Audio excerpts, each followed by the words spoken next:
Rusame reader, Kurosung, and today I will be reading to you from Stars and Moonflowers in Our Garden by RainbowStar_772. That's me! Now, on to Chapter 34, Hogwash Chances and Malfours.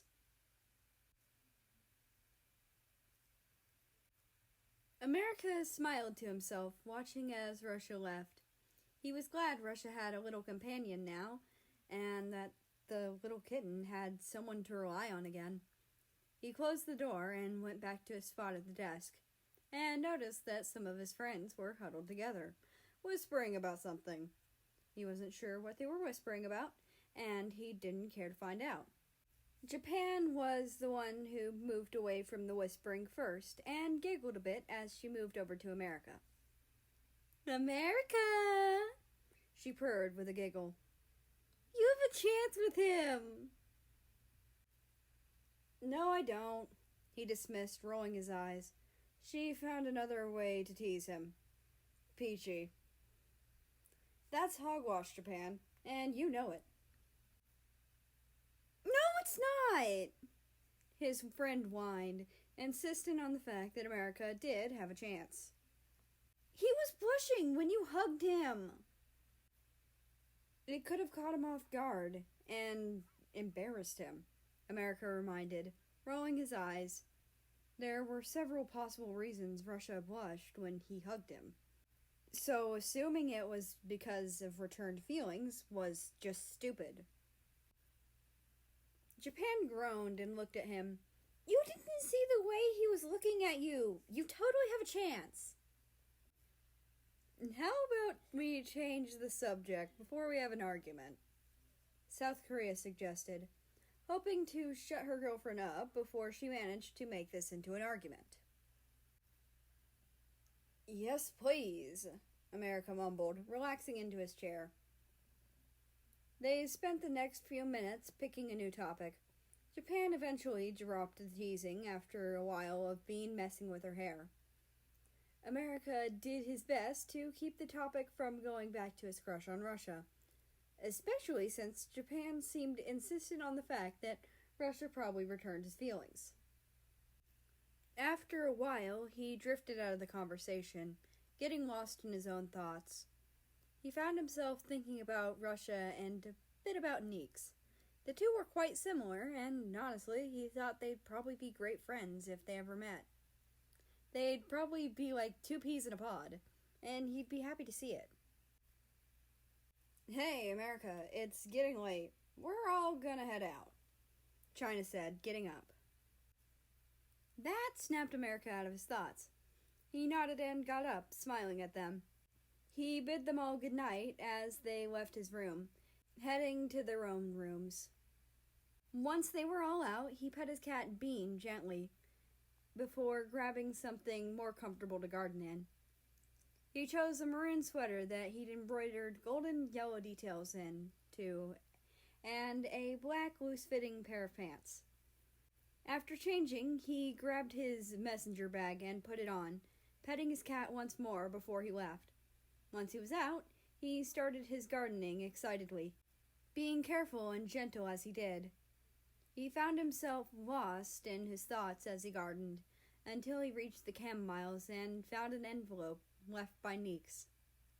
He carefully picked it up and excitedly began reading it.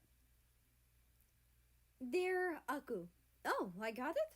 But the guessing game continues, I suppose. Since you don't mind questions, I have a few. This might narrow my guesses down a lot. Is the shift the mammal shift? If not, what category of shifts should I look at?"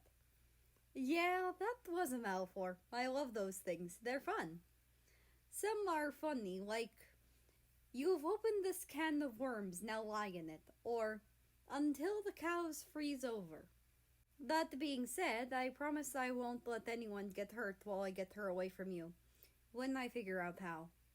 As much as I'd like to seek retribution on your behalf, I won't because you asked me not to, and I hold a great deal of care for you, and I care a lot about your feelings on things like this." "How do you handle people outside of office hours, especially if you find them attractive?" I'm genuinely curious. I have given the Netherly pets for you. I hope you are comfortable enough with me after finding out who I am to go to my room and pet him. Also, really? I didn't know. I just have been basing my guesses on what the census allows for you to answer with. So, thank you for telling me.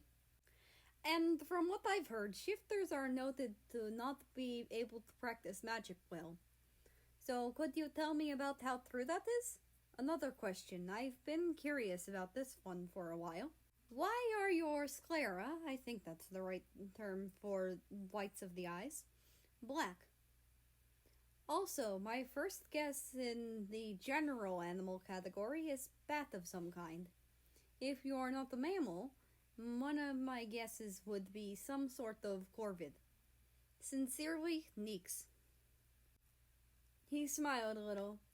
Being able to feel Neeks' excitement about getting it right was nice and a little cute, even if he couldn't see the other's face. He hummed a little as he read some of the questions Neeks had to narrow the guess down. He was glad that Neeks was taking him up on that, as he was excited to meet him. He relaxed a little as he read that Neeks wouldn't do anything in retribution, thankful that no harm would come to Argentina, even if she wasn't kind. He read through Neeks' question and considered how to answer it, as Neeks was probably seeking a bit of advice on how to handle it himself. He smiled happily, glad that Natalie had gotten extra pets. He also made a mental note to reassure Neeks that he'd definitely be comfortable going to his room. He found himself humming a little as he read about how Neeks had been getting his guesses. It made sense. As he read the other questions Neeks had, he considered how he'd answer them. Then he got into guesses, chuckling and smiling at them. They were wrong, but cute. Once he was done, he folded it up and put it back in its envelope. Then he continued to tend to the flowers, humming a little tune to himself while he did.